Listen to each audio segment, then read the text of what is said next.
रघुवर तोहरे करनवा तजे राजा दशरथ परनवा हे रघुवर तोहरे करनवा तजे राजा दशरथ परनवा। राम तो हमें हमरे आँख के पुतरिया, रामा तो हमें हमरे आँख के पुतरिया।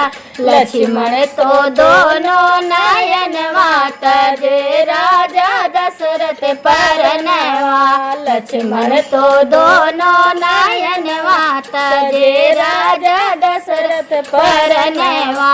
हे रघुबर तोहरे करनवा तजे राजा दशरथ परनवा। हे रघुबर तोहरे करनवा तजे राजा दशरथ परनवा।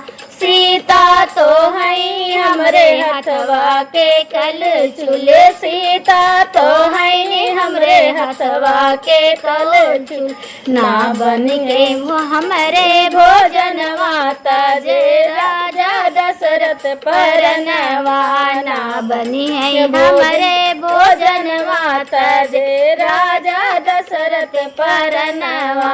हे रघुबर तोहरे करनवा तजे राजा दशरथ परनवा।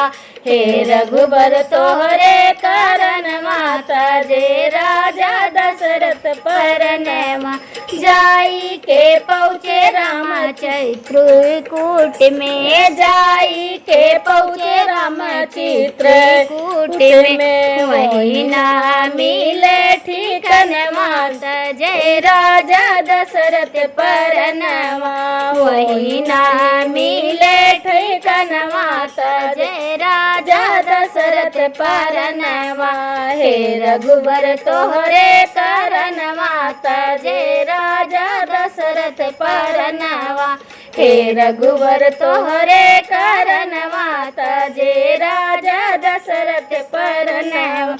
जाई के पहुँचे राम पंचवटी में, जाई के पहुँचे पंचवटी में। वही ग सीता हरनवा तजे राजा दशरथ करनवा।